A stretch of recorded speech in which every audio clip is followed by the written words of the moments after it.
Chapter 11. A Little Pain. Amy was so surprised when the first piece of furniture taken off the train in the morning was another pink and white couch. When Uncle Louis told her she could take it as her gift, she actually ran up to him and gave him a hug. "Oh, thank you," she said earnestly. "And please thank the professor," she pleaded, "if you know how to tell him things. You said he would send in more furniture, and I'm so happy there is another pink couch." Uncle Louis promised to thank the professor. He then asked all the children to help him unload the train again, only this time he wanted them to take the furniture into the store.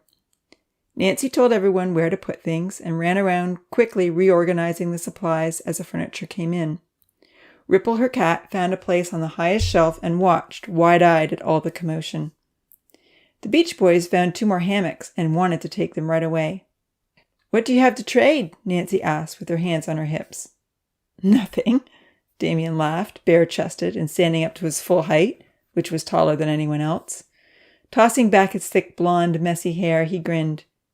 "We are sleeping on the beach," he reminded her, "while the rest of you are building houses, so we need the hammocks." "Why aren't you building a house?" Nancy questioned, undeterred. "We don't need a house," Lima explained with a wide smile on his black face.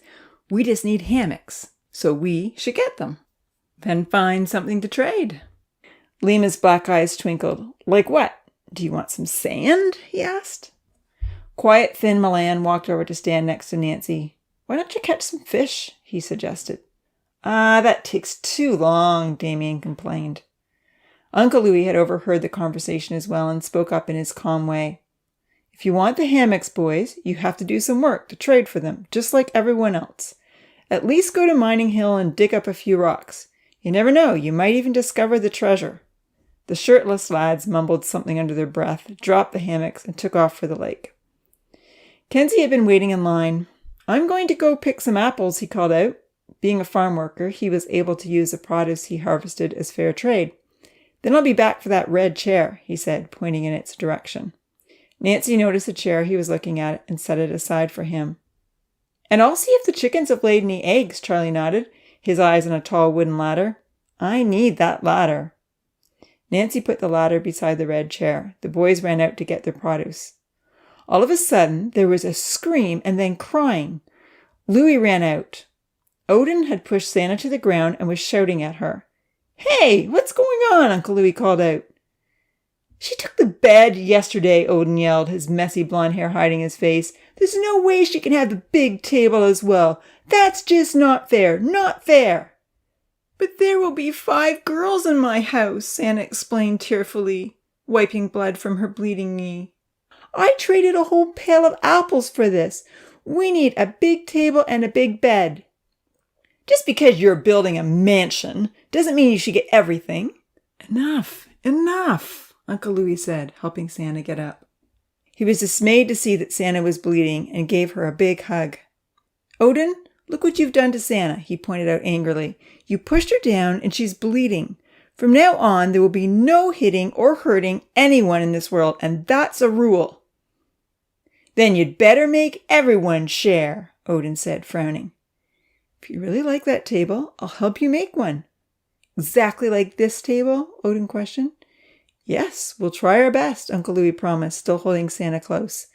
"But you'll need to find something to trade for the wood supplies." "Dumb deal," Odin grumbled as he tramped off toward the North Forest. Tina and Lily came running over. "Are you okay, Santa?" Tina cried out, seeing bloodstains on Santa's bright yellow flowered skirt. "Let's go to the outdoor top and we'll help you get clean." Giving Santa over to her caring friends, Uncle Louis went back to unload the building boards and glue from the train. He found the printouts of the mansion instructions. Santa returned, looking much happier, even though half her dress was dripping wet. The bloodstains were gone, and a bandage had been wrapped around her knee. Having unloaded the supplies, Uncle Louis called together all the girls who hoped to live in the mansion and led them to the glue gun depositor. Some of the boys joined them, eager to learn how the work would be done. The glue gun was just about as long as Uncle Louis was tall and much higher.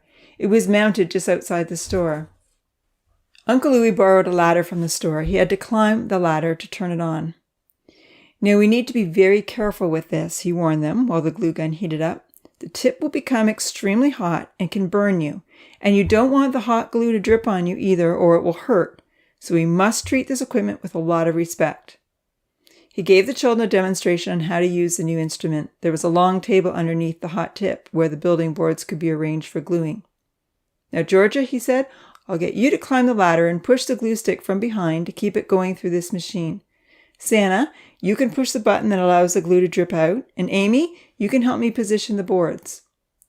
Everyone heard Uncle Louie's warnings, but not having ever experienced burns, they weren't overly concerned.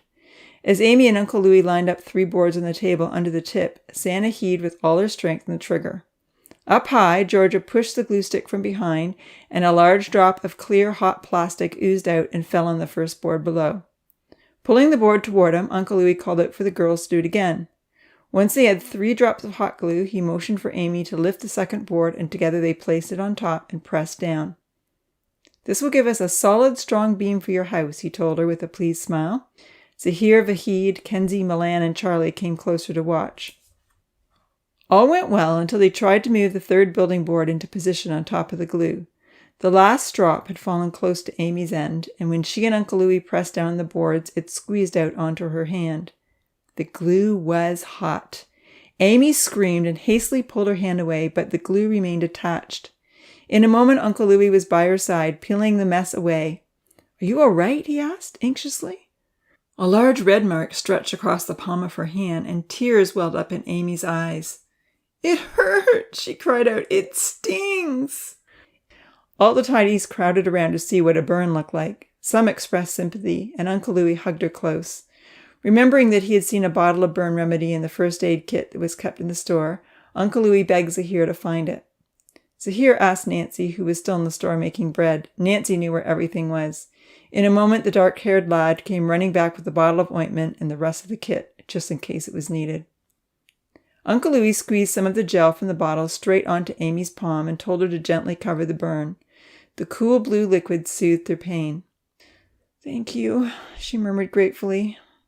Just keep putting it on whenever you need it, Uncle Louie told her. We'll leave it here by the glue gun. I sure hope there won't be too many other injuries.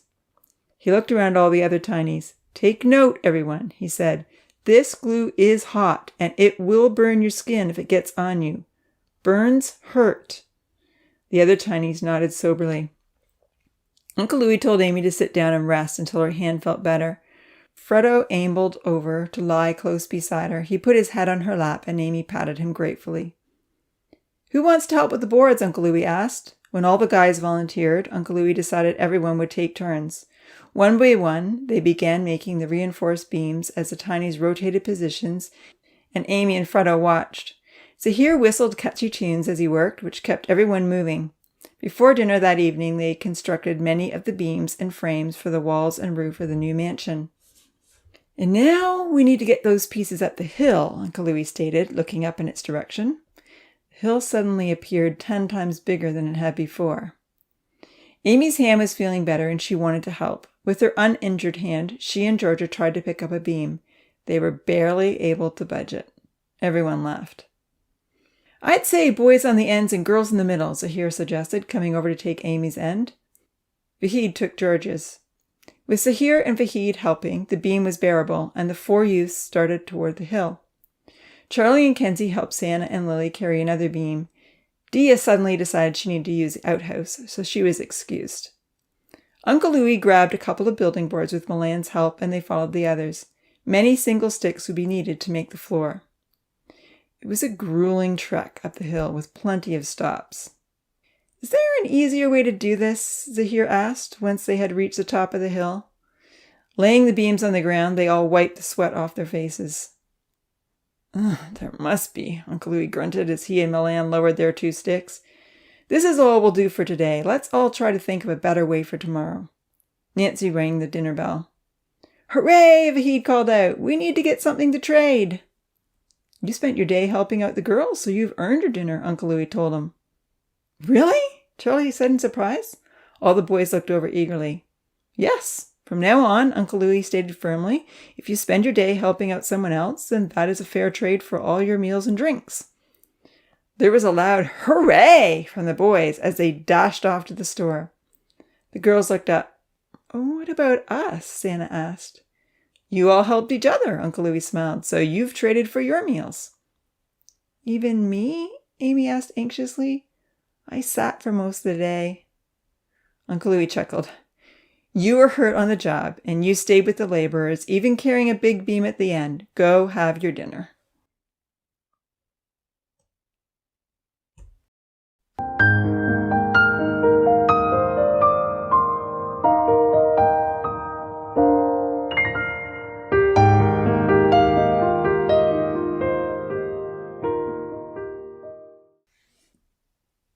Chapter 12. No rules? Louis was very tired that night when all the kids went to bed. He hobbled to the cave entrance and looked around wearily just to ensure no one was watching. Opening the locked door with the key that he kept in his pocket, he entered his office, closed the door, and with a groan, sat down in his chair. They had made a great start on the mansion. Even though the house was for the girls, the boys who were helping were learning how to build their own. In one day, they had built the frames for the first floor and clamped many wooden building boards together to make several strong beams. It was now a question of how to get all those structures up the hill. Tapping the side button of the cell phone with his hand, Louis turned it on and swiped the screen. He Googled, how to get heavy objects up a hill. As usual, there were many items for sale, very big items that weren't suitable for a tiny dome world. Eventually, he found the image of a man pushing a cart with wheels. Ah, that's what I need, he thought. Wheels. I need wheels and a way to attach them to a frame. A few more distracting ideas caught his eye, things that he thought might be fun to create in the future. Bikes, skateboards, and go-karts. But first they had to build everyone a house. He clicked back on the home screen and chose the white dove messenger icon for a video call. The professor answered, and his kind face showed up on the screen. How are you doing, Louis? He asked. You've worked very hard today. Yes, Louis chuckled, rubbing his shoulders. Getting up and down that hill with those wooden building boards was quite tiring. I've Googled ways to make it easier and decided that we should build carts.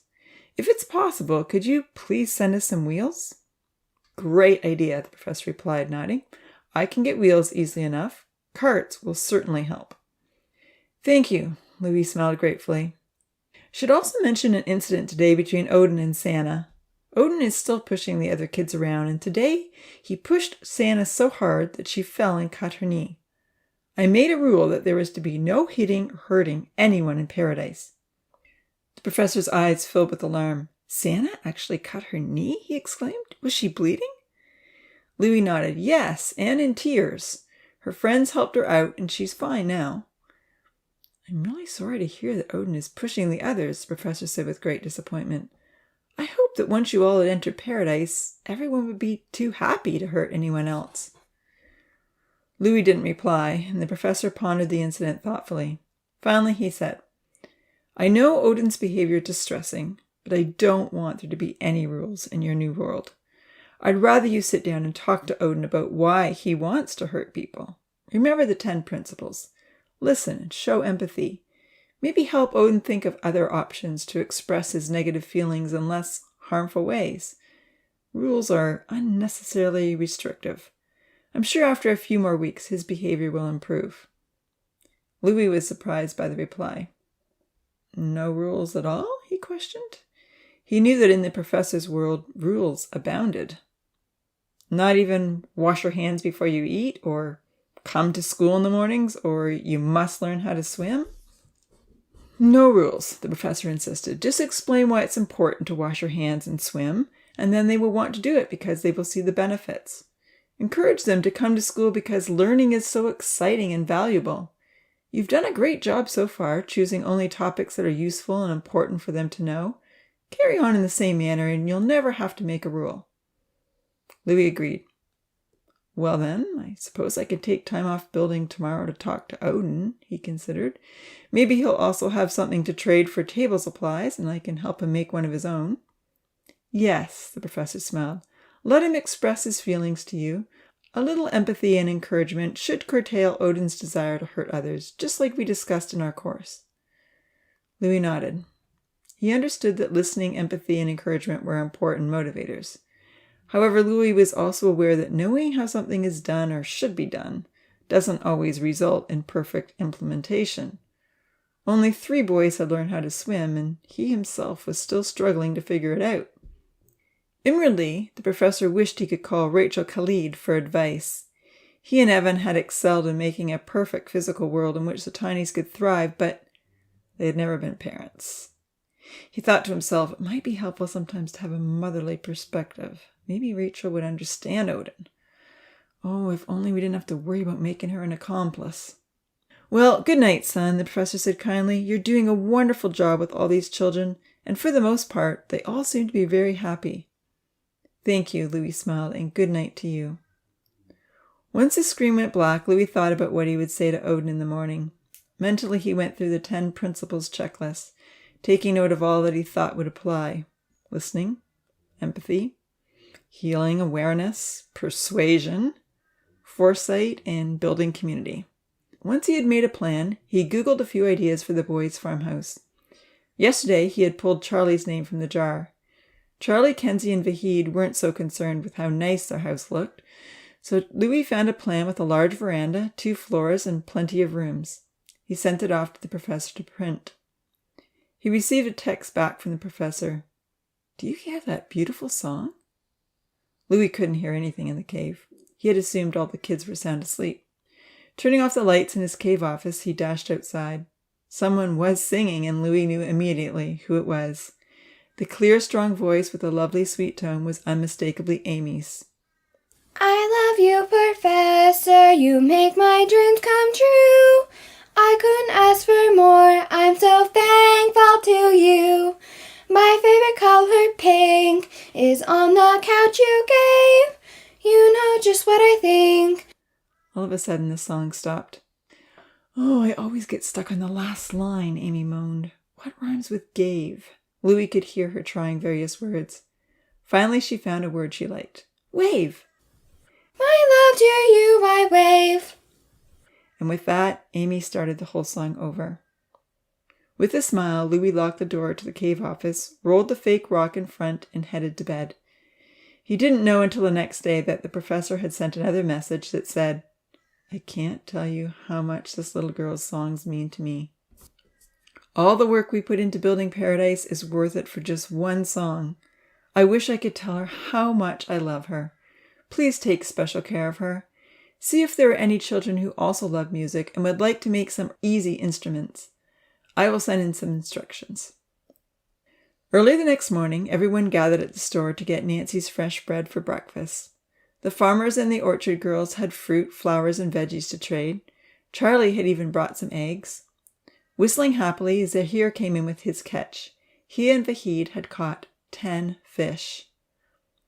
Amy had offered to help Nancy get breakfast ready that morning, since her hand had healed well and she was able to use it again. Taking one look at the stiff creatures with the blank eyes, she was aghast, especially when Zahir suggested that she fry the fish. She cried out, "Oh, but that's so mean! I couldn't fry something alive!" Uncle Louis came over just as Vahid walked in. "They aren't alive, Amy," he assured her.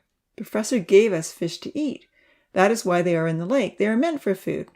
Putting an arm around Zahir's dejected shoulders, Uncle Louis asked Nancy for one of the small kitchen knives and a chopping board. She passed them to him. "We'll be right back," Uncle Louis smiled, as he coaxed Zahir and Vahid outside with the fish. Frying the eggs, Amy kept busy while Nancy and Milan served the fruit and the bread. Almost everyone had eaten breakfast before Uncle Louis and the boys reappeared. "Can you fry these?" Zahir asked hopefully. On the chopping board were several long white slabs. They didn't have faces or skin, and there were no longer any eyes. Reluctantly, Amy took the chopping board from Zahir and Vahid. Uncle Louis was nodding at her. "Yes," she agreed, "I can fry these." She popped them into her pan with some oil, and in a few minutes they were done. She had to admit they smelled delicious. The 2 fishermen were still standing by the counter when Amy came back with the golden fillets on a tray. With pleased expressions, they helped themselves to the fish and some bread. "Any chance you might have a lemon?" Zahir asked eagerly. Nancy reached for a lemon in one of the fruit baskets she kept in the kitchen. "What will you do with this?" she asked. "They are very sour." With a smile, Zahir picked up a small clean knife and cut the lemon open. I don't really know if I'm right, he confessed, squeezing the lemon juice on his fish, but I just have a feeling this might go well together.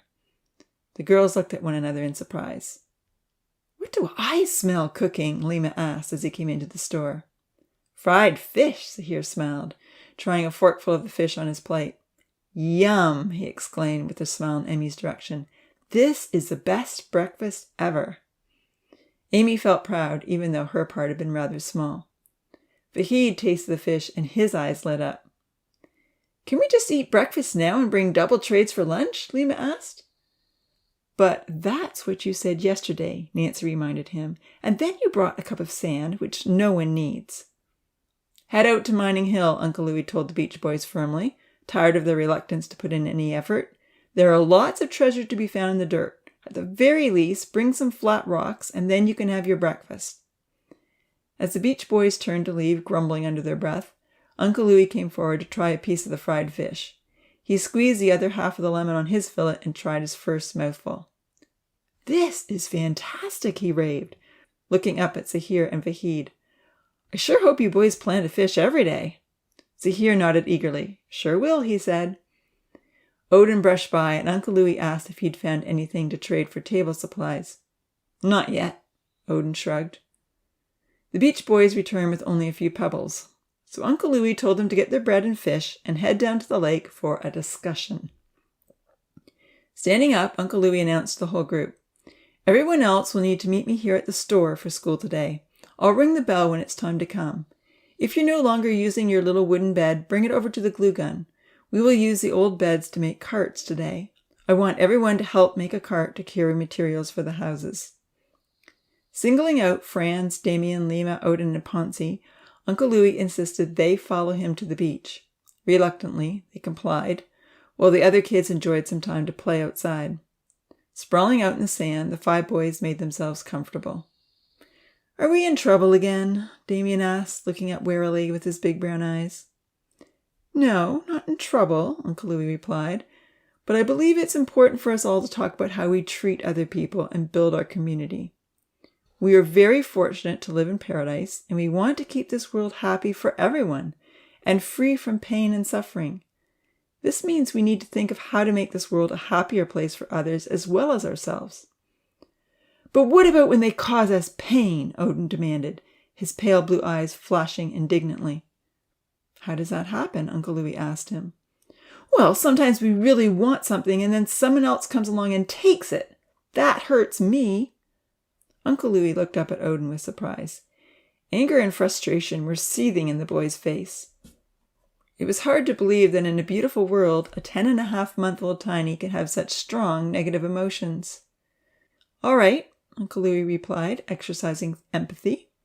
You were very upset when Santa got the bed and the table. I can understand your disappointment. You didn't think that was fair. It sure wasn't fair, Odin grumbled. All I got was a hard chair. Did you have to do anything or trade anything to get that chair? No, Odin retorted, but Santa got the bed for nothing. He tried to help Odin think of options. Can you trade for a bed or make a bed? But that's work. Santa didn't have to work for the bed. Uncle Louis looked at Odin long and hard, but the stocky youth was not about to change his grumpy appearance. What options do we have when someone takes something that we had our heart set on? What can we do? Fight him and get it back, Odin insisted. Anything else? Ponzi looked up at Uncle Louis. Tell you and hope you make them give it back? That's a less aggressive way, Uncle Louis nodded. We could make something that they will like better and offer to trade, Damien suggested with a smile. I like that idea, Uncle Louis agreed. Now you're talking about making an effort to do something that will keep the other person happy, and you will feel happy yourself. You could just decide not to care about the thing, whatever it is, Lima shrugged. You could let them have it and make yourself something instead. Yes, Uncle Louis nodded, less convinced. That works well if you care more about the other person than yourself. Then you will be happy if they are happy. But if you continue feeling resentful towards that person, your unhappiness may lead to hurtful actions later.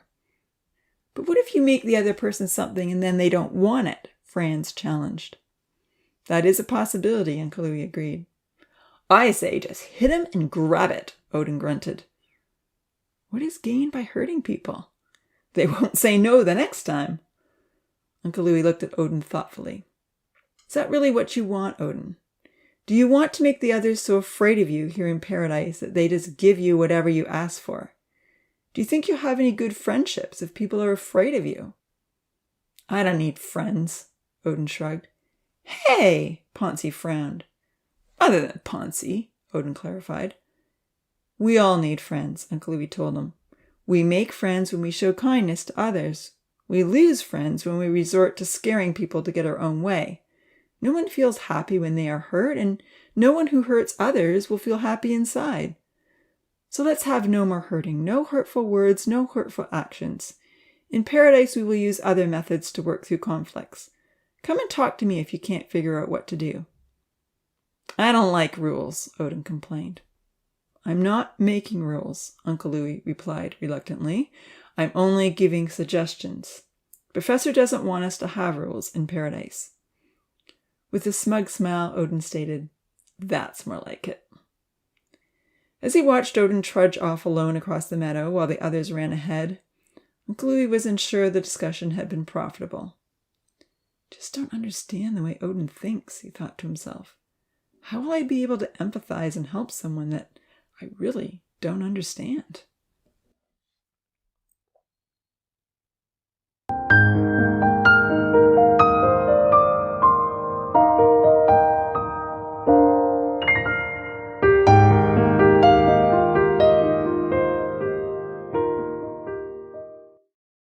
Chapter 13. Danger and Heroes. The train came in while Uncle Louis was chatting to the boys on the beach. Those who were still near the store ran to unload the goods. A new shipment of insects was in the first cart, and all the girls squealed with delight when they saw the colorful butterflies flutter out. Amy and Georgia tried to catch them, but the butterflies stayed just out of their reach. Vahid and Kenzie began to unload the other train cars, and then they discovered wheels. Lots of wheels. Leaving the side doors open, they pulled them out to have some fun. They were thrilled to discover how fast the wheels could roll, shoving them back and forth to each other. Then Kenzie suggested a small incline. By the time Uncle Louis had finished his chat with the boys, a full-blown competition was taking place. Walking back to the store, Uncle Louis could see 7 children at the top of Mining Hill, holding something in their hands. 8 others were merrily chasing after round discs that were speeding quickly down the hill and bouncing in all directions. It's all wonderful experimentation, Uncle Louis smiled, just like the professor was hoping to see. Then he saw a wheel fly up into the air almost as high as Lily was tall. Oh dear, he thought, someone could get hurt if those wheels hit them. As quickly as he could, Uncle Louis put an end to the wheel chase, encouraging everyone to come and make carts. Fascinated by the wheels, even Odin, Ponzi, and the Beach Boys were eager to begin. All the wheels had a little rod inserted through the middle, which stuck out on each side. Uncle Louis showed them how to use a sharp tool to bore a hole through the building boards and then attach them to the rods. The other ends of the boards became handles. Using the glue gun, he created a frame and attached it to the handles. Then he laid one of the small wooden beds inside and dabbed more hot glue on it to make it strong. Damien followed the instructions to a point, but he didn't want to use a wooden bed. Instead, he laid down a layer of wooden boards across the frame, creating a much wider cart than any of the others.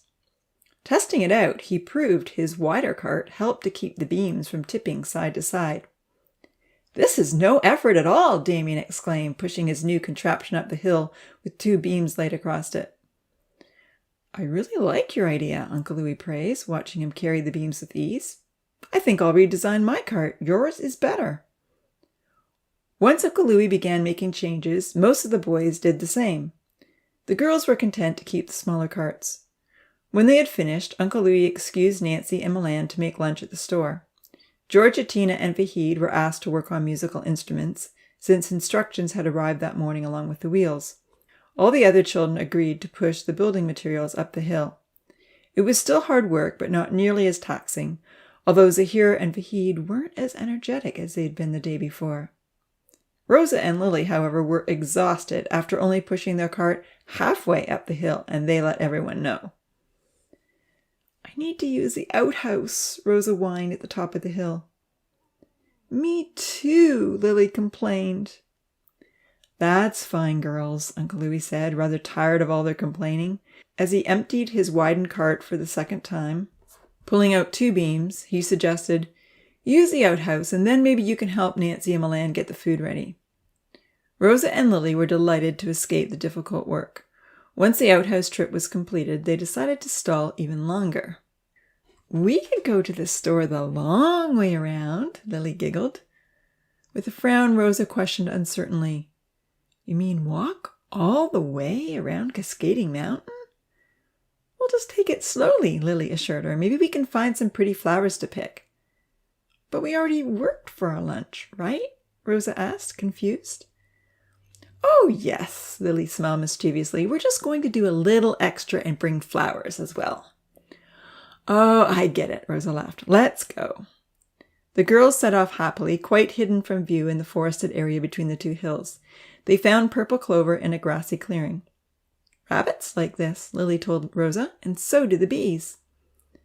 They startled the 2 deer that spent most of their time in the forest and almost caught a little rabbit, but it popped down a hole just in time. Oh, look at this trail, Lily said, stopping in her tracks. I wonder where it leads. Rosa was eager to investigate, so the 2 of them followed it. It stops at this rock, Rosa said, puzzled. That's strange, Lily remarked. Why would anyone come to this rock and stop here? They poked around in the bushes but found nothing. Lily suggested they walk down beside the rock and try to imagine why anyone would walk along the path. After some sitting and thinking, neither one of them could figure it out. Rosa's stomach growled. It must be nearly lunchtime, she said. We should get to the store. Lily agreed. Let's go, she said, rising up from the rock. By the time the 2 girls came around Cascading Mountain and began heading toward the store, Nancy was ringing the bell for lunch. Carrying some of the purple clover, Lily tasted one of the tiny strands from the flower blossom and discovered it was sweet. Oh, you should try this, she exclaimed, handing a piece to Rosa. Rosa reached out to receive the tiny strand when suddenly they both walked into a soft, sticky, almost invisible net between 2 trees.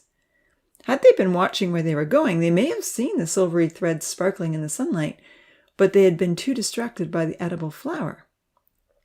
What is this? Rosa called out, pulling at the threads that were tangled in her pretty blonde curls. Oh, it's all over me. It's sticking to my hair. It's on my face. Get it off. It's on me too, Lily wailed. Yuck, get it off. As the girls struggled to take off the sticky substance, Rosa looked up and screamed at the top of her voice. Lily looked up and began hollering as well. Above them and dropping down fast was a large, scary black creature they had never seen before. It was over half their size and had 8 long, wriggling legs and a round body with a peculiar red shape underneath.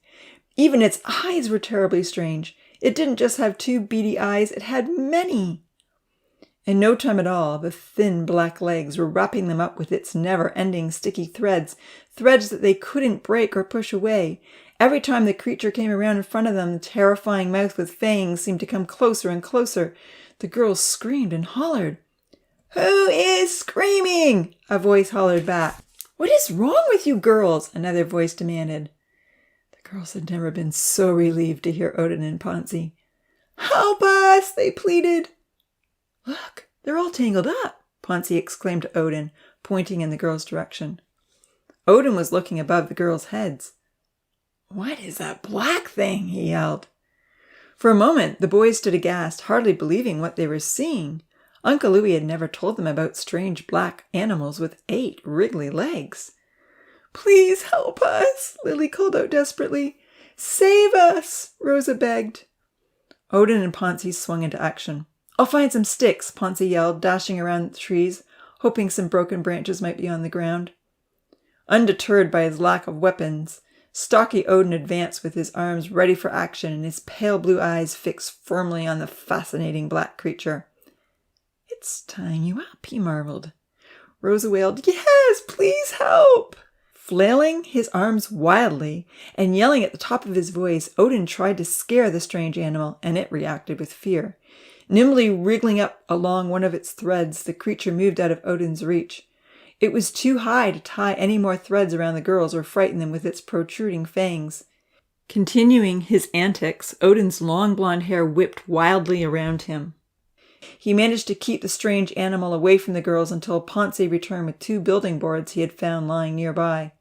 Then the boys courageously took on the beast. Jumping, poking, and yelling fiercely at the creature, they tried to knock it down from its perch. Unable to move their arms, but craning their necks to see, the horrified girls watched the fight, fearful of what would happen to the boys should the aggressive creature fall to the ground and turn on them. At last, the boys succeeded in knocking it down. On the defensive now, the creature rose terrifyingly to its full height, which was well past their waists, and began to charge at them. Odin struck it with a mighty blow. Ponce whacked it a second time, and it collapsed. Then Odin jumped on the back of the strange animal, and there was a crackly crunch. It was not pleasant to see all the liquid oozing out of the body, but the wiggly legs finally stopped moving. The girls cheered. The boys were dumbfounded for a moment, still positioned and ready for another attack. But the black beast didn't move. At last, the boys decided they had won the battle. "We'll get you out of there," Ponce promised the girls, but it was harder than he thought. Bravely, he pulled at the threads with his board, but they wouldn't break. "We're going to need something to cut with," Odin determined. "Hey, girls," he said brusquely, "we're going to run back and get carts and something sharp. If we can't cut you out of those wraps, we'll wheel you to the store and see what Uncle Louis can do." "Okay," Rosa said gratefully, her big eyes shining with adoration. "Thank you for saving us." "Yes," Lily agreed in much the same fashion. "You guys will be our heroes forever." Odin and Ponce looked at each other in surprise. They had no idea how to respond to praise. Without another word, they ran off toward the store. It took a while for the boys to return. Uncle Louis came with them, carrying one of the small kitchen knives in his hand. As he sawed away at the sticky threads surrounding the girls, Odin and Ponce examined the unmoving creature more carefully, poking it with their boards to see if it would react. But nothing happened. Having never caught a fish or seen Zahir prepare the fillets, they and most of the tinies were unfamiliar with death. "What's wrong with it?" Ponce murmured to himself, confusion all over his dark bronze face. "Why doesn't it move anymore?" "That was terrible, Uncle Louis," Rosa lamented, trembling all over as he pulled off the sticky threads from her round arms. "What was that creature? Why didn't you ever tell us about him?" "It was a spider," Uncle Louis told her. "I don't know how it got into paradise. Maybe it climbed onto the train by mistake." "But why didn't you tell us about him?" Lily begged anxiously, pulling threads from her straight brown hair. "There are many things I haven't told you about," Uncle Louis replied. "Why would I tell you about something so scary when I didn't think you'd ever see one?" Curiously, Odin looked up. His pale blue eyes were filled with intrigue. "Are there more creatures that we don't know about?" he asked. "Is there another world somewhere?" "Yes," Uncle Louis admitted uncomfortably. "There are and there is. But paradise is the world which the professor has built for us. It's the only world in which we can survive." "Can you tell us about the other world?" Ponce begged. "Perhaps at some point," Uncle Louis conceded, "once you've learned all there is to know about paradise." The boys grumbled and complained, but Uncle Louis would not divulge any further information. After freeing the girls from the web, Uncle Louis came over to examine the stiff black creature with Odin and Ponce. He pushed it gently a couple of times and poked at the liquid pooling around it. Standing up straight, he spoke heavily. "It's dead. It's not breathing." He sighed deeply. "It's no longer alive." "Dead?" Odin asked curiously. "What does that mean?" Uncle Louis looked at him in a serious way. "Once something is dead," he said slowly, "it will never live again. That's the end of its opportunity to be alive. You killed it." "Oh, good." Odin smiled, looking very pleased with himself. "Well, if we ever see another one of these," he stated boldly, "we'll certainly know what to do with it." "You are both so brave," Lily praised, with a sweet smile on her little freckled face. The boys looked at each other uncomfortably. Odin turned and began running to the store. But Ponce nodded in Lily's direction. "Thank you," he said, his dark eyes meeting hers for one brief second, and then he too ran off. With the girls clinging tightly to his arms, Uncle Louis walked with them to get lunch. At the store. There he told everyone what had happened and praised Odin and Ponzi for their courageous actions. When lunch was over and the girls had run off with their friends, Uncle Louis slipped away to the cave office. The first thing he did was Google black spiders. When he found an image of a spider with a red blotch on its abdomen, he was shocked to read the details. Breathing deeply, Uncle Louis wrote a hurried text message to the professor explaining the incident, the results of his search, and a suggestion that the dangerous beast might have entered paradise on the train. He praised Odin and Ponzi, who had saved the girls from the poisonous black widow spider, and suggested there be some special recognition for the heroes. Feeling rather shaken, he left the cave only to encounter another dilemma. Kenzie met him as he walked past the outhouses, and he was visibly upset. Zahir and Vahid can't leave the outhouse, he relayed anxiously. It's just really gross. Running into the outhouse, Uncle Louis encountered two listless, vomiting boys. It took a while before they had emptied their stomachs and could be helped into bed. It was finally determined that they hadn't washed their hands with soap after filleting the fish that morning, but had simply rinsed them under the water. Professor Lemans was extremely distraught when he and Louis made contact later that evening for the daily debriefing.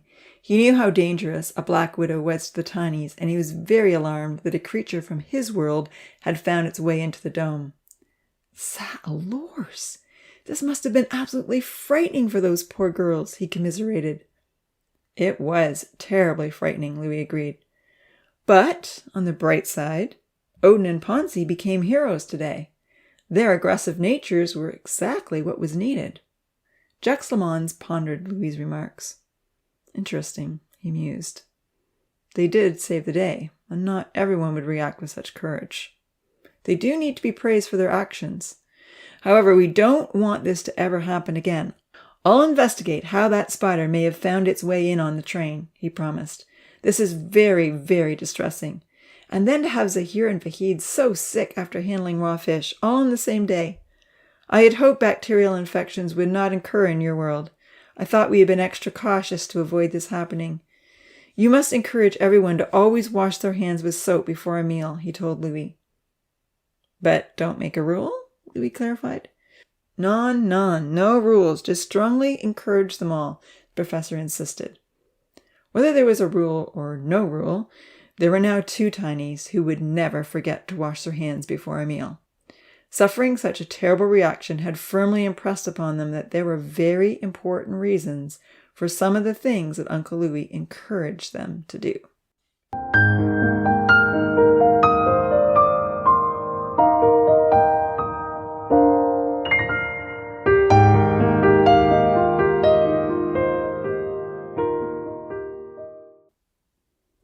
Chapter 14. Preparations. Uncle Louis smiled sadly. I'm sorry, Amy. I can't stay in your house because that would be unfair to the others. You could take turns staying with all of us, she suggested hopefully. Are you afraid to be on your own? He asked, looking up at the big building board mansion that many of the tinies had helped the girls construct. 8 weeks had passed quickly. All the houses were now built and no one slept on the store deck anymore. I'm not terribly afraid, she murmured, coming closer to Uncle Louis and putting her arm around him. I know Odin and Ponzi are always guarding us, but I just feel better when you are close by. Uncle Louis smiled and gave Amy a hug. Now over 6 centimeters tall, Amy was a slim, pretty girl who was becoming a strong, positive leader. He was rather amused by her trust in Odin and Ponzi. The heroes had been praised numerous times and now spent much of their day in the North Forest near the train tracks, guarding paradise. Louis knew the train was carefully inspected every day before entering paradise. He didn't expect any more frightening creatures would ever have the opportunity to ransack their world. But the whole ordeal had elevated Odin and Ponzi in everyone's eyes and given them a story to tell, over and over. I must stay near the store, Uncle Louis explained. I need to be somewhere central so that anyone can find me quickly. Paradise is a very safe place, and you have a house full of girls and 2 boys nearby. Okay, she sighed, leaning her head on his shoulder. I guess I'll be okay." "You will be," he assured with a gentle squeeze. "And if you ever call out for me, I'll come running." Amy smiled up at him gratefully. As they approached the clearing at the top of Rainbow Hill, they saw the new row of solar twinkle lights that had been strung along the trees. "Are you getting ready for the celebration tonight?" he asked. The children were 12 months old and maturing rapidly. Uncle Louis had told everyone a thank you celebration was in order to show their appreciation to the mastermind of paradise. He assured them that he had a special way of telling the professor and Evan to watch the show. "It's going to be amazing," Amy smiled, looking up at him with delight. "Georgia has added a very special ending to our song. She made little shakers, and Vinitha painted them. And Vahid has these metal things that make a loud clang when he hits them together. I'm sure the professor and Evan will love our song." "I'm sure they will too," Uncle Louis smiled. "This is going to be a very special celebration." "Oh, and this is the best part," Amy added enthusiastically, as she pulled away and clapped her hands. "Zahir has agreed to sing with me." "You talked him into it?" "Yes," she nodded exuberantly, her blue eyes sparkling. "Finally! Zahir doesn't think he has a good voice, but he does. Except," she added, "when his voice cracks. But hopefully that won't happen tonight." "Well done, Amy," Uncle Louis praised happily. "I'm really looking forward to the performance and hearing the two of you sing." Looking down toward the lake, he murmured, "I need to go and see if the surfers are ready." Uncle Louis turned away to head down to the beach. Amy met Zahir to practice her song. Everyone had a role to play in the celebration, and there were even going to be 2 special awards given out, which Uncle Louis was keeping secret. Leaving the school pavilion, the elder Tiny crossed the bridge over Rainy River. Zahir had named it such, as it only flowed when it rained in paradise. Looking out at the lake, Uncle Louis sighed. Damien, Franz, and Lima were supposed to be doing a surfing show for the celebration, but at the moment they were in the water throwing an apple back and forth. While many of the youths had built houses and learned to make, grow, or find something to barter with in the store, the beach boys had strung their hammocks in the trees and learned to build surfboards, but only for themselves. That was all they had worked on during the entire 8 weeks they had spent in paradise. Unfortunately, the beach boys still rarely had anything to trade. Recently, they had begun sneaking food supplies from Nancy, who had no way of stopping them. Seeing the apple that they were tossing around, Uncle Louis guessed they had taken it from the orchards lining the beach. Since they never contributed to any of the work on the farm, it didn't seem fair for them to help themselves to the produce. Uncle Louis had been trying to convince the professor that some rules and consequences were needed in paradise. As of last night, the professor had agreed that if the boys stole from the store again, it would be helpful to impose a consequence. "Hey guys," Uncle Louis called out, "are you ready for the show tonight?" "I can stand up on my board, Louis," Franz replied. "Want to see?" "I would," Uncle Louis told him, choosing to ignore the fact that Franz had shortened his name. If there were to be no rules in paradise, he could hardly insist on respectful titles. "I'd like to see what all of you are planning to do for the celebration," he encouraged. With a little grumbling about their game being interrupted, the boys grabbed their surfboards off the beach and headed out into the waves.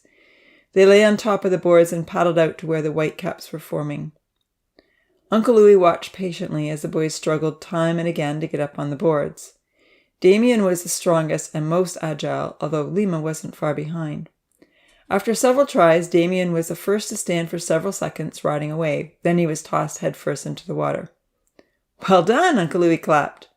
He watched until each boy had stood up on his board for at least a few seconds. He admired their proficiency in the water and wished that more of the tinies had learned to swim.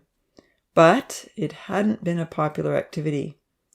"Perhaps I didn't teach it very well," he reflected, as Damien swam hard towards the bigger waves. "It's difficult to be enthusiastic and build their confidence in something that still intimidates me." Finally, he called the boys in. "You're doing very well on those boards," Uncle Louis told them with a big smile, "and I love watching you swim." The boys looked proudly at each other.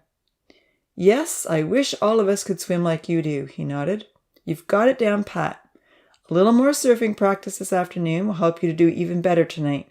It would be great to aim for 10 seconds each on those boards." "Easy," Damien boasted. Lima considered the request dubiously. "How about 5?" Franz offered. See what you can do, Uncle Louis encouraged. Now before I go, we also need to discuss trading. Franz frowned. What do we need to trade for? There's enough food for everyone in the store. With a smile, Uncle Louis reminded him, we trade because it keeps everyone productive and learning new skills. There are plenty of fish in this lake you boys could catch. Anyone can catch fish if they want them, Lima argued, his dark arms folded against his bare chest. It takes 2 minutes, if that. Yeah, Damien agreed. So here fishes every morning. If anyone else wants fish, they can come get them. We don't mind. The professor would like you to contribute in some way, Uncle Louis said kindly. You could make surfboards for other people, or try to make boats. I've heard that boats are easier to use on the water. That's a lot of work, Damien complained with his hands on his hips. It took us days to make these surfboards. No one else even wants to learn how to swim, so who would want a board? Well, if none of these suggestions are appealing to you, Uncle Louis told them, then you can always go to Mining Hill and see what treasures you can find. Some would like rocks for the gardens or gems and pebbles for decorations. You're welcome to dig up anything and bring it to the store for trade. Oh, that's too hard, Franz whined. The gentle negotiating didn't seem to be making any headway. Okay, from now on, Uncle Louis said firmly, if you steal food or supplies, you will be banned from the lake until you make or bring something to trade. Lima laughed. Will someone stand there all day and night guarding the lake? For a moment, Uncle Louis imagined himself building a wall, a tall, thick wall, all around the lake with a big, locked gate. Folding his arms across his chest, Uncle Louis reminded himself that a tall, thick wall wouldn't fit with the professor's desire for paradise to be a happy, free place. With a sigh, he remembered the lofty principles of servant leadership. Persuasion, he told himself. Try a little more persuasion. Guys, Uncle Louis pleaded, have a look at the wonderful world we are living in. Do you think we would have such a delightful paradise if Evan and the professor just laid around, played with their friends, and only thought about their own interests? Lima shrugged. Well, we wouldn't, Uncle Louis said, answering his own question. The professor and Evan worked very hard to make paradise for us. They want us to do our part to make it more beautiful, to learn, and to help each other. Are we their slaves? Damien questioned. No, he retorted. We are all working together to keep our paradise the best that it can be. And then what? Lima questioned. Uncle Louis looked at him with confusion, unsure of what he meant. Damien understood. He shrugged and explained. Not everyone cares about the way things look. Glancing over at his friends, he added, We don't. The friends agreed. Paradise looks good enough already, Franz put in. Why can't we just enjoy it and have fun? Because without our effort, paradise won't function as well as it can, Uncle Louis explained. He tried to think of ways to help the boys understand. Imagine if no one planted food in the gardens or made sure the plants were well watered. What if no one took the produce to the store and Nancy and Milan didn't turn it into a delicious meal? What would you eat? We'd pick our own apples, Lima argued. Yawning, Damien stated, I'd be fine with Wonder Drink. Me too, Franz chimed in. With a skeptical expression, Uncle Louis looked long and hard at the boys. Lima and Damien couldn't help but smile. They knew they weren't being entirely truthful. Franz looked away. Well, Uncle Louis told them, the professor and Evan gave years of their lives to make this world. All they ask is that we do our part to keep it attractive and self-sustaining. That's how we show our gratitude to them. I don't know who the professor is, Franz argued. Then with a twinkle in his brown eyes, he added, or even if he really exists. The other boys laughed. Uncle Louis shook his head in disappointment. But, Lima admitted, we do know Evan. Yeah, Evan was nice, Damien agreed half-heartedly. We should at least be thankful to him. I've had enough of this, Franz complained. Let's go practice our surfing. And with that, he ran into the water. The other boys followed. Watching them run off, Uncle Louis wondered how he could help these boys understand the importance of gratitude and working together for the benefit of the whole group. The majority of the Tinies loved the bartering system and enjoyed discovering new treasures they could take to the store. Thankfulness towards Professor and Evan for the daily trainloads of goods and the magnificent world was something many of the children related to quite naturally. Walking back over the dry, rainy river channel and through the orchards which were loaded down with fruit, Uncle Louis saw that Santa and Charlie were harvesting the cherry crop. Santa was happily humming away to herself as she worked.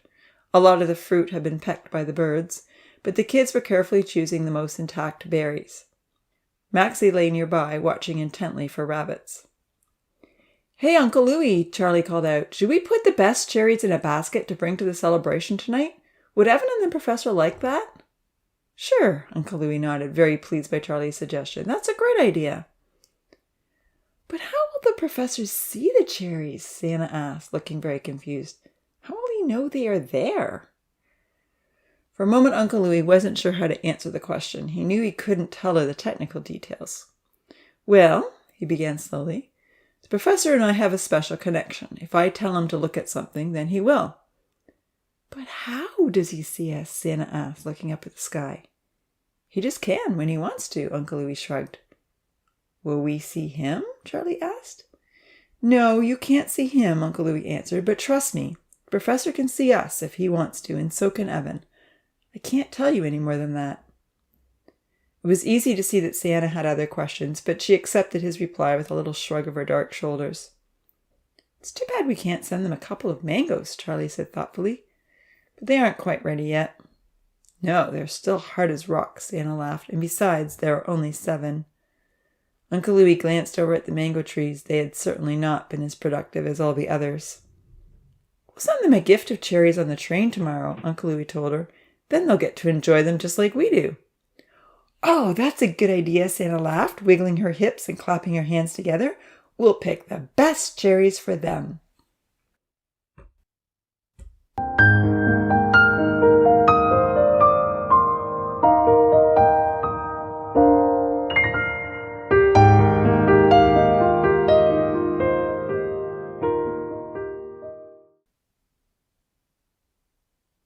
Chapter 15. The Celebration.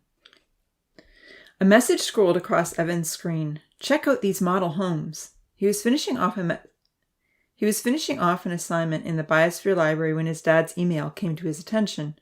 "There are only 5 houses left for sale. You'd be a 10-minute walk away from us, and Serenity Street backs onto a 30-acre green space." However, it was not the opportunity to purchase a house in the coveted area near his parents', but the model homes themselves, which drew Evan wide-eyed to examine the link more closely. On the website, the large display of miniature model homes lining a fabricated street set Evan's imagination on fire. He'd never seen model homes quite like these. Hinged fronts lifted up to reveal perfectly crafted rooms with open windows, stairs, decorated rooms, and flooring, everything that made a home attractive and livable. "Are they big enough for the tinies?" he wondered with astonishment. Even if they were, he told himself, tinies have wooden homes which they enjoyed building themselves.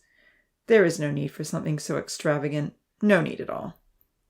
However, he couldn't resist forwarding the link to the professor with a little message. "Think they'd fit if they were for sale?" A voice from behind startled him. "Hey, do you want to go out for a coffee or hot chocolate?" Evan looked up from his computer to see Jim standing nearby with a hopeful expression. They had been friends since the first year of university.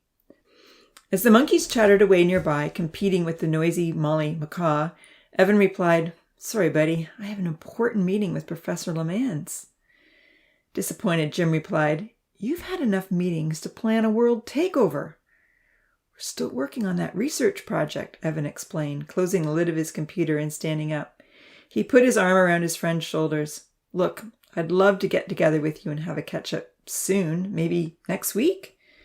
"It's always next week," his friend grumbled as they walked out of the library and past the sloth hanging lazily from a tree. Curiously, Jim asked, "When are you going to tell everyone about this project?"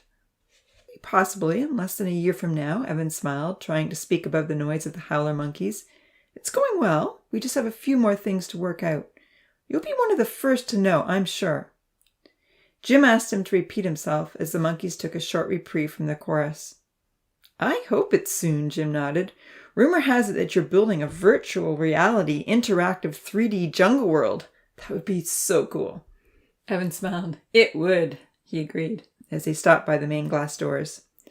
Tall, high, and tinted blue, the doors framed the young deciduous forest lining the winding pathway outside.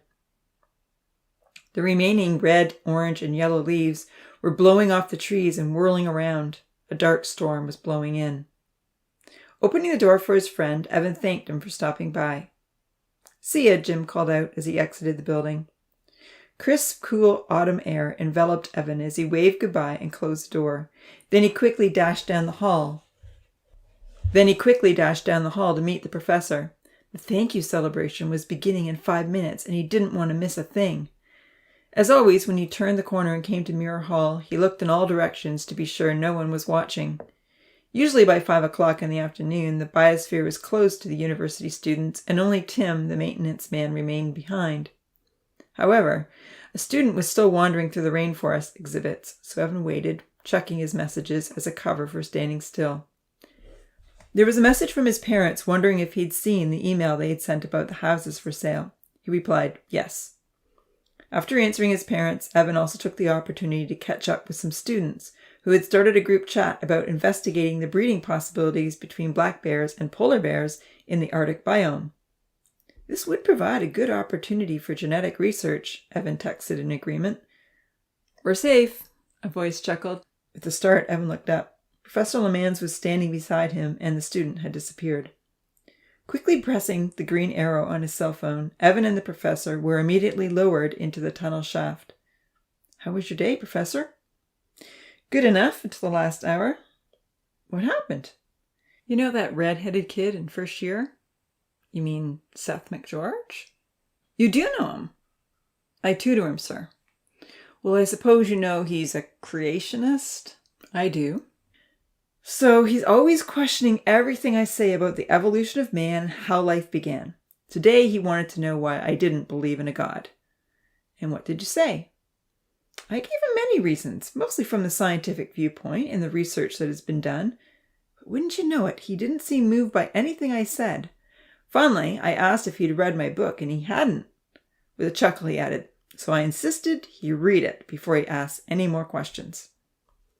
Passing by the empty nursery rooms, Evan felt somewhat emboldened by Seth's questioning. "If you don't mind me asking," he said, "why is it that you don't see any evidence of intelligent design?" Professor looked surprised. "Are you on Seth's side?" Evan shook his head and sighed. I just wonder, that's all. I like to keep an open mind." "Well, I'll give you one simple explanation," the professor replied. "There can't be a god, or he wouldn't allow so many senseless tragedies to take place on Earth. Think about it, Evan. Think about how much we care for paradise. We'd do anything to keep our tiny safe. We don't want to lose even one. We would never willingly generate tidal waves to wipe them all out or introduce disease." For a moment, the professor paused, reflecting on the mishaps that had occurred. "We have had a few close calls in paradise," he admitted, "but certainly nothing we would instigate. If there is a God, then how can he allow so much suffering? How can he be paying any attention to what is going on in the earth?" "True," Evan agreed timidly, "but most of the time the world functions incredibly well." "All it takes is one catastrophe, and that's enough to prove that God can't exist," the professor argued. "If he is really all-powerful, why would he allow any hurricanes, or volcanoes, or tsunamis, or massive flooding, or famine, or—" "I guess so," Evan nodded uncertainly. "If there is a supernatural God with power, then he should be able to stop those things from happening. If he wanted to." The professor glanced over with a frown. His voice was almost fierce. "And why wouldn't he want to?" "I don't know," Evan faltered, "but unless suffering has a purpose, maybe some good comes from it." Having sensed on a few occasions a personal vendetta in the professor's rants, Evan looked over compassionately. "Sir, you seem to have experienced some suffering in your own life." The professor didn't answer, but Evan noticed his clenched fists and the dark, brooding look in his brown eyes. As they entered the office, the conversation didn't continue. It was time for the celebration to begin. It was only about 5:30 in the afternoon, but due to the approaching storm outside, it was fairly dark in the Paradise Room. They drew close to the dome. "Ooh la la, look what they've done with the solar lights we sent in," Professor Lemans whispered, very impressed. The beach area had been lit up with twinkle lights. Strung in trees that lined the beach, the reflection of the lights shimmered in the water. While the professor and Evan had been in class, Louis and his team of tinies had woven the 2 meters of lights and cable in and out of the trees. They had created a lighted pathway up Rainbow Hill and encircled the plateau clearing where the festivities were to take place. The on and off switch was positioned close to the clearing. "Paradise looks beautiful tonight," Evan said quietly. "I love the lights." "I sent in new clothes and glow sticks as well," the professor told him with a smile. Evan chuckled. He knew how much the professor enjoyed sending in gifts. "And look at those swim shorts," the professor whispered, pointing to the Beach Boys. "I had them custom made." The Beach Boys were leaning on their surfboards, clad only in their new shorts, which were entirely free of ribbons and fringes. Waiting impatiently for the signal to begin the show, their voices were clearly discernible from the speakers that hung on the wall. "I don't see why we have to wait so long," Damien was saying. "Yeah, let's get on with the show," France muttered.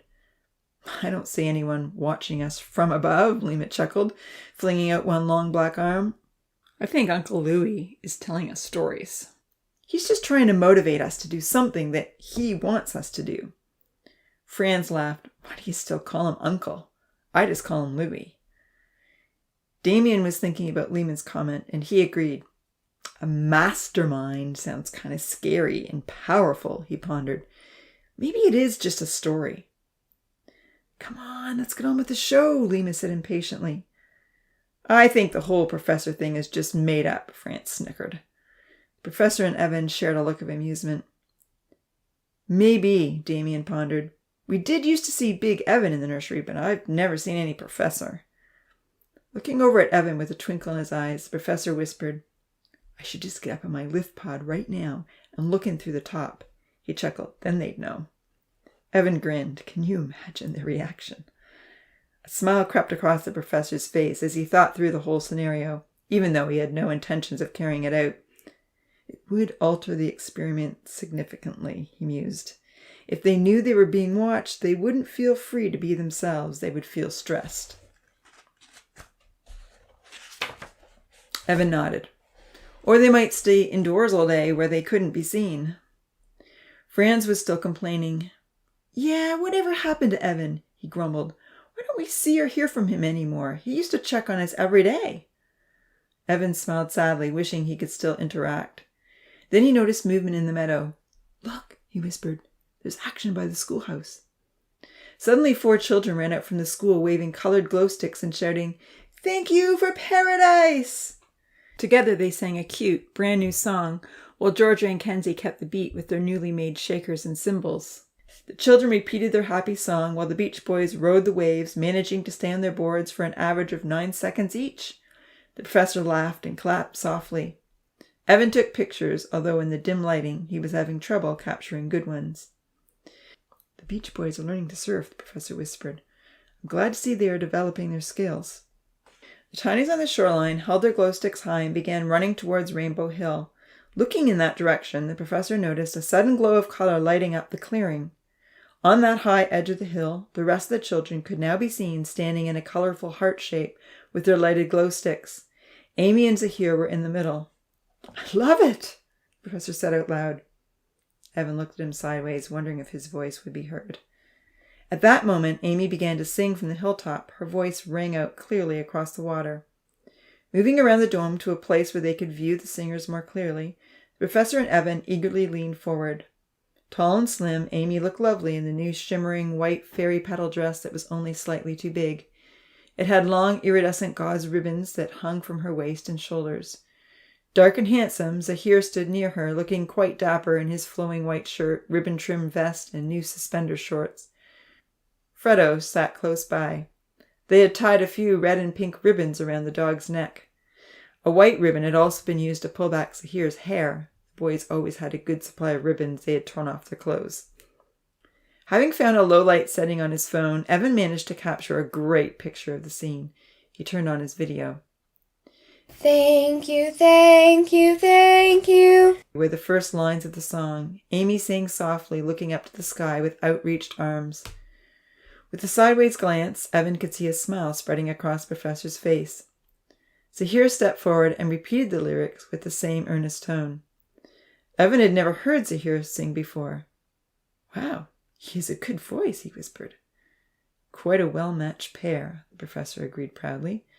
Privately, he had high hopes that their relationship would blossom in the future.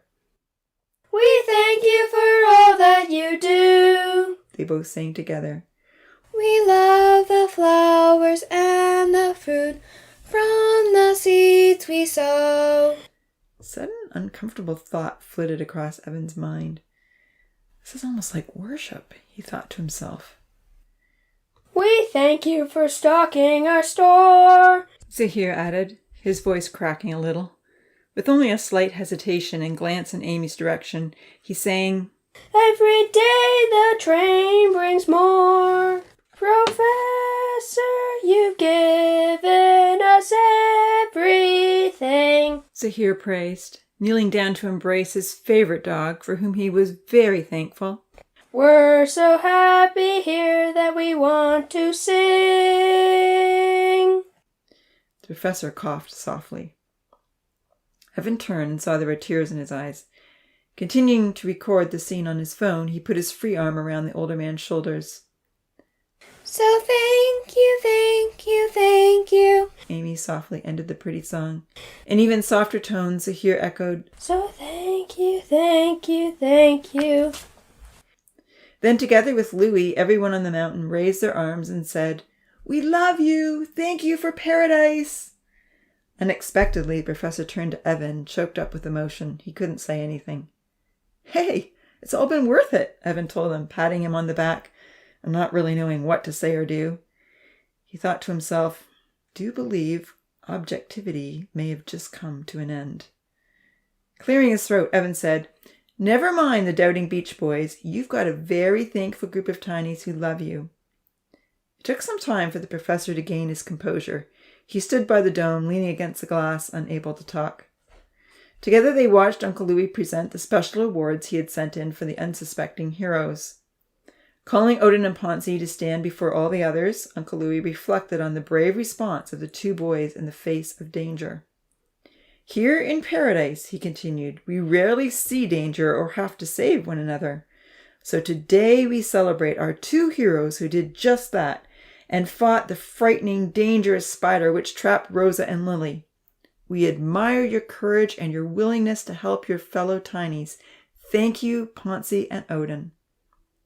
Everyone cheered and clapped.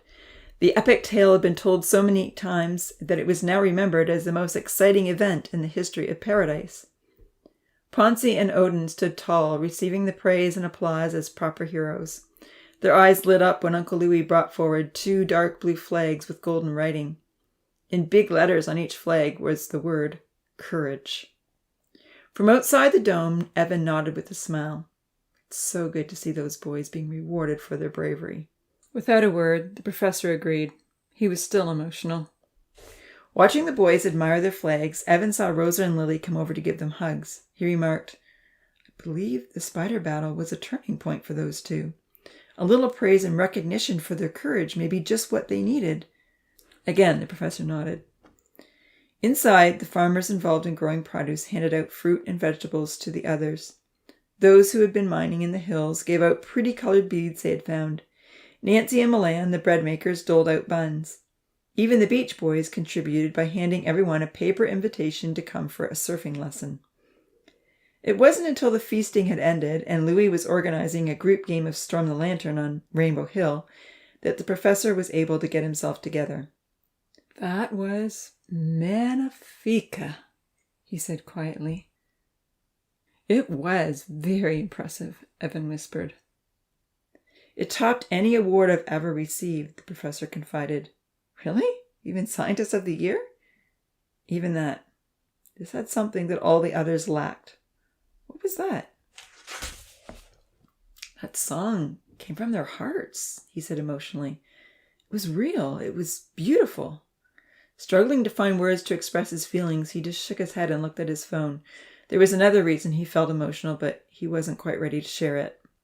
In a quiet voice, he said, It's nearly 7. We better get home. You need your dinner. Evan laughed softly. Why don't we go out and celebrate with some Chinese food? Thanks for the offer, the professor nodded. I just feel drained. I need to go home. Patting his mentor on the back, Evan whispered, Congratulations, Professor Lemans. Go home and remember all the thankful hearts that praised you tonight." Nodding, the professor smiled. "I will," he promised, opening the door to the tunnel that led out to the parking lot. "Do you mind if I stay here a little longer and watch the game?" Evan inquired. No, go ahead. I'll see you in the morning." Evan stayed for another hour, watching the tinies play their games. He wished he could join in. As he watched the youths hide in various places in the forest and two boys sneak up the hill hoping to touch the glow stick before Uncle Louis noticed them, he pondered the professor's emotional response to the captivating celebration. Both of them had given up everything to work on this project. They had lost friendships and used up limited resources. Still in his late 20s, Evan hoped that one day, when he'd completed his doctorate, he might get to enjoy closer relationships once again. Maybe he'd find a wife and have a family. Maybe he'd even buy a house near his parents. But, he considered, Professor has no one. He's in his 50s. Why is he all alone? Why is he giving his whole life to this? Evan sighed, feeling another twinge of conscience. "I sure hope we've done the right thing," he mused, as the worship song niggled at his conscience. "I feel like we're playing God. This is sort of our world that we've created, but in reality, we haven't created anything. We've only manipulated life." Noticing the beach boys wandering back to the lake, Evan listened to their voices, which were always well reflected off the surface of the water. "That game was cool," Franz admitted. "And I got a stash of buns," Lima bragged. "Should keep us going for the next couple days."